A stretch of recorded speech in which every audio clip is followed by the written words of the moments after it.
You have accomplished so much in your life, literally being one of a handful of people who have changed the way we eat, which not many people can say for real. And, your incredible commitment to helping us protect and improve democracy, not to mention writing 20 books, soon a 21st, if I have those numbers right. So there's, a great deal that we can talk about. What I'd love us to focus on in this conversation is the underlying question that you have raised, and I believe you put it this way. Why are we creating a world that none of us as individuals would ever choose? And importantly, of course, the flip side, how do we create the world that we would choose? So maybe we can start off by your thoughts about the importance of getting to the issues under the surface like that. Thank you, thank you. Yeah, I mean, I often say to others that no one gets up in the morning and says, "Yeah, it's a great idea to make sure another child dies today of hunger." Nobody does that. Nobody wants more suffering, or at least only the most pathological handful. So why, yes, that's the core question. Why are we together creating a world that as individuals, we would never do this? And I get chills as I say that because it's so pressing to understand. Um, and I came to realize that the only thing that could explain it is that we see the world, we humans, not as it is, but as we are, through filters that we ourselves create. So our big brains are really great for us, but that capacity that to create these filters, belief filters, means that we can't see often outside of them. And so one of the filters that we grow up in this country absorbing is the idea that there is such thing as a free market. And that if we just let this free market do its thing, that those who get will deserve what they get. If you're hungry, well, that's what the free market determined. And so just on that score, I came pretty early to see that the whole idea of a free market is false. Every market has rules. Our primary rule is do what brings highest return to existing wealth. So wealth accrues to wealth accrues to wealth until we end up not in the middle class America. The majority of Americans still think it's a middle class country. No, no, no, no, no. We have greater income inequality in this country than over 120 countries. We're not, and our peer countries are up in the top 30, 35. They're all in a different class altogether. But we're blinded by this filter that we're the best, and therefore how discouraging is it that, if we're the best and we know that we're such a high greenhouse gas emitter and we have such suffering from poverty and disease, then if we're the best, boy, no wonder, you want to duck your head under the closest rock. So that's really been the theme of my life. What can I do to alter the filters that we see through, not just give people new info? Mm, that's really fascinating. How do you feel like it's gone? Well, I haven't. The world is still uh, in trouble. Francis Moore Lappé didn't think, but I do think, you're right that when I started out, there was no one questioning uh, the scarcity frame. There was a book out then by a Stanford professor who, said, if we run out of food, we run out of food, and poverty, hunger is inevitable. And so now at least we've progressed there to understand that no, it's not inevitable. And some of us really see how much built-in waste every day to our system, and that there's this vast capacity to feed all of us well. I feel some ways good that I've alerted, but yet the direction of our country is not aligned with the vision of sustainability and democracy and fairness. And again, the filters still are blocking us out Right. of what we need. Right. And one of the filters I think that you've, talked about and written about in a really interesting way is about powerlessness, right? People, Yes. Mhm. Yes. um, and I think that's really fascinating and something I'm exploring in the book I'm working on at the moment too. And it's this Good. idea that speaking of Stanford professors, I was speaking with emeritus professor Philip Zimbardo once about Oh, yeah. Wow. yeah. Famous name. Yes. And, I asked him, why do you think people aren't doing more to address the climate crisis? And he had a very simple answer. He said, everybody is told that they can make a difference and nobody believes it. That might be a Yeah. slight overstatement, but I'm really Yeah. curious about your thoughts about this nature of why, some of us don't think we can actually impact things. Well, one of the things that I love to remind us about an ecological worldview that I began to develop with Diet for a Small Planet is that everything is connected. Everything. We are connected. So every act we take and do not take ripples out because everything is connected. So our silence, our inaction, that just keeps a certain train Mm, moving, and our willingness to change our what we share with others and change our choices in the marketplace, that also ripples out. So whether we recognize it or not, we have power that we're exerting. If we just fall in line and fall in line, that's we're supporting what is. So I think that just that really deep sense of everything in connection, and the only choice we don't have is whether to change the world, because every day our actions are having an effect. We never know who's watching. That's the other thing, that I often tell myself, whether I'm at the grocery store or wherever I am, who might be watching and say, "Oh, what's ah, that?" Or "Why did she did that?" Or "Why did she say that?" So that's true for all of us, and that with our families, with our closest friends, but also just people listening to a conversation on the bus, you never know in this interconnected world. And so no one is utterly powerless. That we think of power as typically power over, and you got to be having somebody you're bossing around to have power, but actually the root of the word power is simply posse, to be able. Power is just our capacity to act. So we all have posse, we all have that power.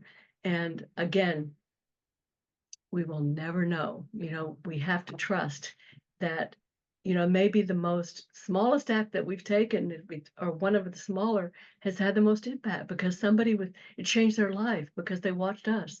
So I just love that way of looking at the world. Um, and so that also means the other thing I'd like to bring in here, you may bring that up later, but just what is hope? yes. Because um, do you wanna hold on Oh, that? no, please, you're the hope monger. Let's Yeah, I'm a hope monger, and again, people think of hope as soft, and hope is just for nicey nice, and I'm saying hope is power, that it's hope that gets us up in the morning, whether it's that our kids are gonna, be healthier today, or hope that the sun's gonna shine. Hope is what moves us, and so I always say hope is not for wimps, because if you have hope, you wanna go for it, And so I'm working on this new book now with hope in the title. It's my second book with hope in the title. Um, uh, One I wrote with my daughter, Hope's Edge, and it was sweet. Today she was just on a podcast talking about that, and so um, yeah, really, hope is hope is what we all need. And and we only continue to be in hope as we ourselves, because as I say, how can we believe others will act if we don't ourselves act? And so we I think that in and of itself is so hopeful. If we can make the heart pound and do it, then Mhm. we can believe somebody else can. Because I Right. certainly didn't grow up to think I was gonna write a book ever. I made a C on my first English paper in college, and I Oh, was terrified. that's wonderful. Um, it's so interesting because, I think that when somebody like you reckons with these big issues, right? Like food and climate and democracy and systems and, the big ecological perspective. Um, it is it is maybe tempting for some people to stay at like the intellectual level on that, Mhm. right? Yeah. And this talking about, the belief that you can make that what you do as modeling, even in the grocery store, right? Not Right, as right. somebody with 20 books and bestsellers, but as somebody, being potentially Absolutely. observed in the grocery Somebody's store. always watching. Yeah. I mean, I'm just curious personally where that comes from in you, that kind of conviction, and belief in hope. Huh. Well, I nobody's asked me that, but I immediately go to my folks. I Mhm. grew up in Texas during the McCarthy era, and my parents founded a Unitarian church and integrated it when the whole city was segregated. And Wow. when I was growing up, they weren't superheroes to me; they were just my folks. But looking back, they were superheroes, right? Because um, I always assumed that my mom's best friend was black, and I assumed that when she came to our house, that everybody in the neighborhood thought she was our maid, which was crazy. No, she was my mom's best friend. But and I learned that the FBI, which came to our door when I was 9 years old, was after us because of the integration of our church. They thought that integration was communism. And so, I think that uh, my parents were really brave Mm. in their own way, and they were just sweet people. And my dad was a weather forecaster, and so you know that surely that was a. And then the other thing, can I just add, they took us during that period of the mid 50s, I think, to get some air to breathe, literally and figuratively. My dad took a job on Wake Island, a tiny, tiny island in the Pacific Ocean, as a weather forecaster. And there were like 12 nationalities on that little tiny island. And so I became an internationalist overnight, and with a crush on a Samoan boy. But no, there were, literally there was Filipino, Japanese, Hawaiian. That was my best girlfriend, was a combo of those.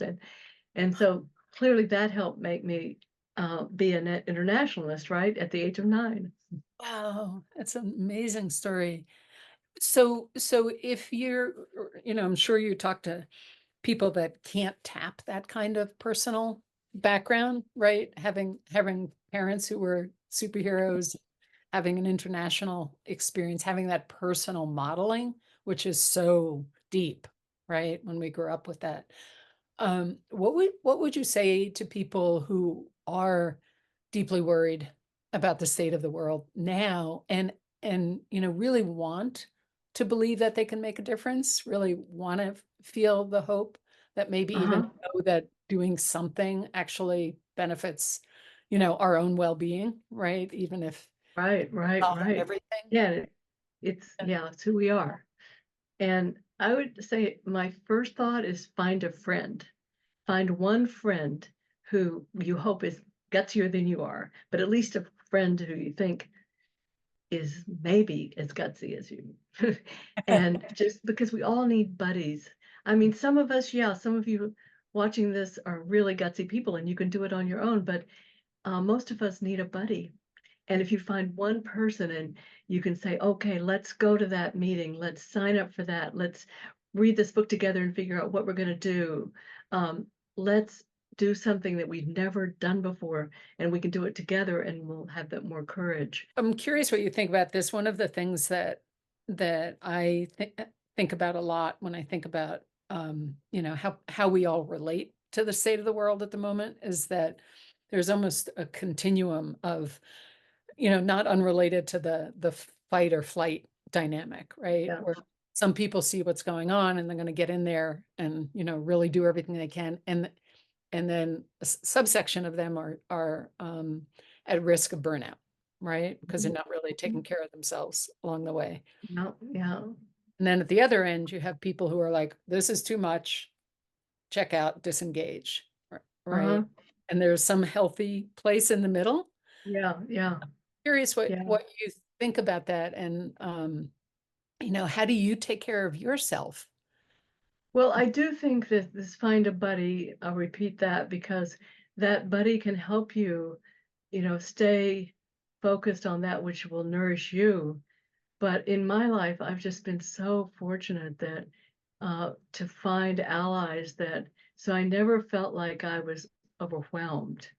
I Mm, felt like I was part of a community that supported me. That's the key. Don't, because we are social creatures, we humans, and we need to be in a group. Yes, some people can just be the lone rangers, but most of us really need community, and that's why I'm so grateful here to be able to have our Small Planet Institute. Um, so I would say that's the main thing. And then, of course, as I say, find your question. mhm. And that question will lead you to the next question, to the next question. So you don't have to answer the biggest, just find something that grabs you. And and um, I on our wall here in the office and on my wall at home is a quote from a Chinese philosopher who said, "Hope cannot be said to exist, nor can it be said not to exist, for it is like the roads across the earth. In the beginning, there were no roads, but when many people pass one way, a road is made." So just I love that image. And if you have a buddy, you then are beginning your own little road, and that's how we sustain. Um, and um, so I hope that's helpful. That's beautiful. That's so beautiful. Um, so let's talk a little bit about, we touched on it, but about courage. I mean, you wrote a book about courage. Uh, what was it? Almost 15 years ago, I think, right? Mhm. Um, I'm curious, you recognize that you talked about in your family how you saw modeling of that. You clearly recognized how important it was. Way back then, I think I saw an interview with you where in the New York Times where somebody was asking you a whole bunch of questions, and then you inserted, I think we need to talk about courage. Right? Um, so how do you think about the state of courage, kind of globally in our culture now? When I look at it, I think, oh my goodness, don't we need to be a little bit more deliberate in developing courage, in schools, in organizations, right? Mhm. Courageous cultures and so on. And there's a Uh-huh. lot we can do that way, but we don't seem to be doing a lot that way. I'd love to hear what you think about that. Well, I love that you brought up education. In past decade or so, I've written about the service learning movement, which I don't hear about anymore at all. But I remember in one of the chapters, one of my books, I talked about service learning in Maine, where really young youngsters, in middle school and junior high and everything, they would go have they were encouraged and had a venue to go out into the community and work in the community and feel like they were making a difference. And whether it be tutoring a younger student or helping create a bike path or, something environmentally good, they felt like they were making a difference. And I remember interviewing this one youngster who couldn't have been more than 10 years old saying, "Do you know that I actually helped somebody today? And it might even save a life. Do you know that I did this?" Because teaching bike safety and Wow. that sense of empowerment that is so important to get from an early age, that you don't have to be an elected official or some big hotshot to actually contribute to your community. Right. So I think that is one very important aspect. Yeah, that's a great point. And, because I mean, you're really illustrating how a small experience, can change us, right? And set us on a Yeah, different course of what we believe about ourselves. yeah. How about the folks who are, no longer in school, right? Like maybe say young parents who are concerned about the state of the world and, have their hands full, of course, as young Uh-huh. parents, but are wrestling with that um, you know, do I have it in Mhm. me to show up? Like you spoke about the importance of finding a buddy. Is there Yes. anything else that you think can help develop courage? Well, certainly we all need models. Mhm. Yes, a buddy, but maybe together, even together, choose, who are your superheroes, um, and I think of somebody like I just watched this movie. If you all haven't seen it, it's called Eleanor, First Lady of the World, Ah, and here's Eleanor who was yeah. humiliated, called nasty nicknames as a child, and yet she moved and moved as a woman. She, in a world of totally dominated by males, she led to what became the global, declaration for the human rights. I mean, it was the landmark, the global agreement to protecting human rights. And so any way we can find our heroes like that, because as I say, even though she came from, a powerful family, she herself was ridiculed as a child, and yet she overcame that. And so a buddy, and then find Mm, who's doing something edgy in your community, mm. and hang out with them. Yeah, um I love that. I, I've but I think that it was Eleanor. Yeah, she said, she's the one who said, do one thing every day that scares you. Yeah, I that was have that Eleanor. quote on my desk. Oh, you do. Good for you. Yeah, Yeah. Yeah, yeah. I think I do too. And so that's great advice. Great. Mhm. And um and just we all want adventure. We don't want to just end our days thinking, oh well, that was nice, my grandkids are nice and I had a nice life. No, we want adventure. That's who we are.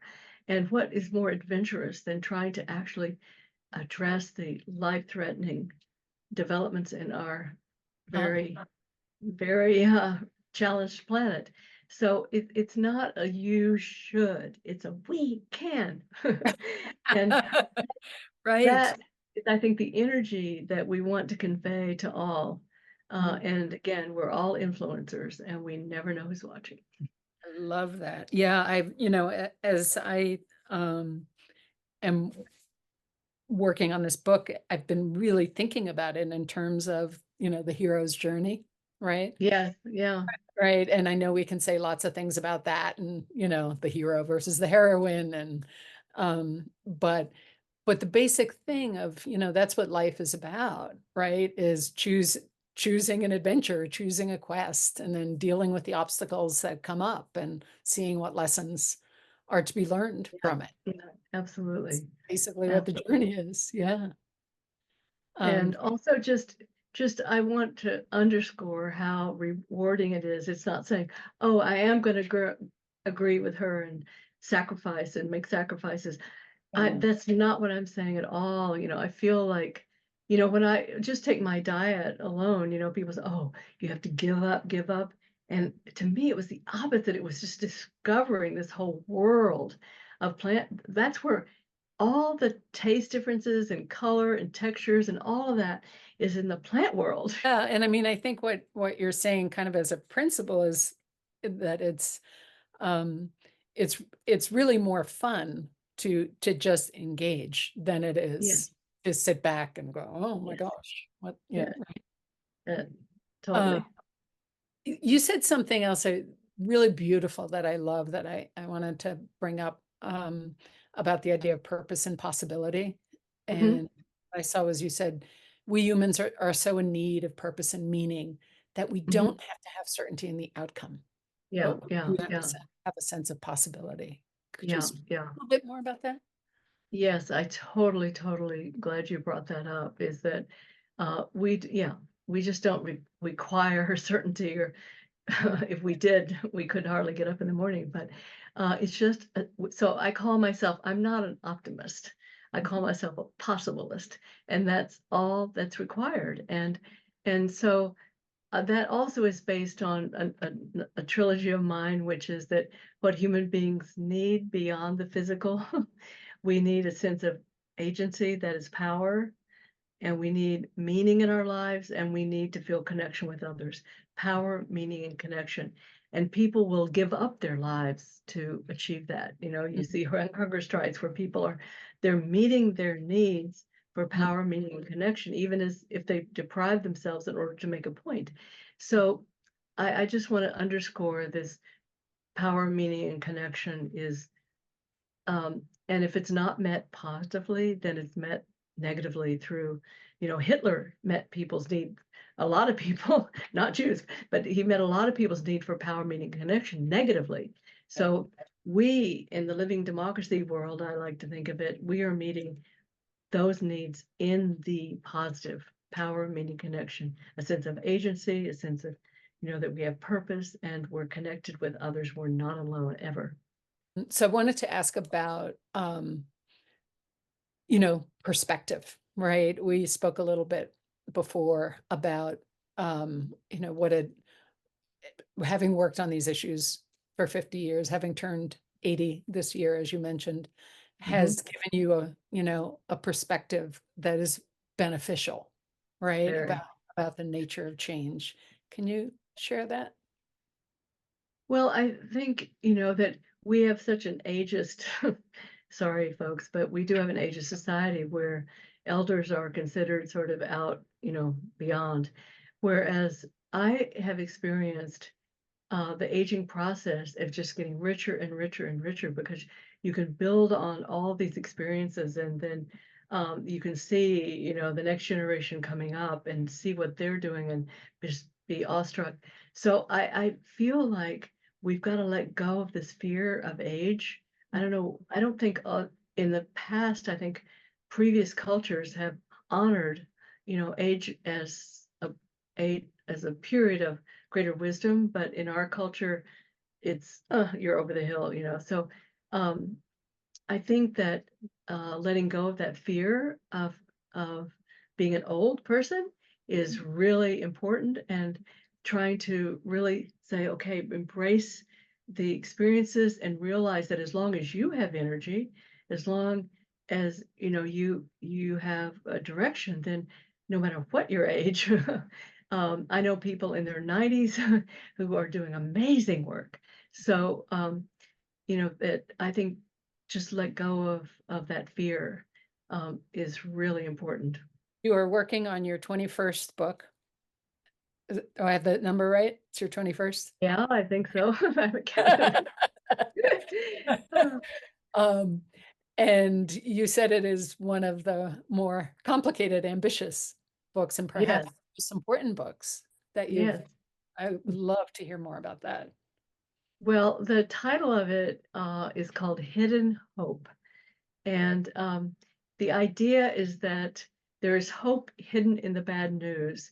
The subtitle is Tough Truths and Promising Possibilities. So it really it's shock and then inspiration, aspiration, because I myself I thought I had a realistic view of where the US stood in the world on any number of things, from democracy to health to, you know, just to the environment and on and on. And I was shocked at first, just shocked at how low we rank in the world. We're like 59th, I believe, in democracy. And wait a minute, we're not even up near our peers. And so it was shocking, but they also, I thought, wait, there's hidden hope here. If we were the best, that would be terrible news. What is so encouraging is that there are all these countries we can learn from and that Americans aren't learning from because they have this idea that nobody can do better than we can. That would be so depressing. So that's why the hidden hope is that there's hope hidden in the bad news. So I take all these dimensions, as I say, and show where we stand, but then the bulk of the book will be about how are the number ones in the world achieving that Oh, status of number. now I And see I it's so complicated. There's a lot there, huh? Yeah, but I'm loving it. You can imagine because I get inspired every day about other Right. countries. What a wonderful premise to explore it that way. That sounds fascinating. When will it be out? Oh, I don't know. We haven't even sold it yet. Okay. Okay. So Um, we have to. Sure that won't be a It's a long project. Yeah. okay. Well, can't wait, and I am so Thank you. grateful for your Thank time, you. just Oh, wildly inspiring and, thank you. um, talk about being a superhero role model. Well, Thank you. thank you. Thank you. You made my day. I'm just touched by your questions or just the questions that I like to talk about. So the big ones that Yeah, you are pursuing, and I honor you for that. thank you so much. Thank you so much.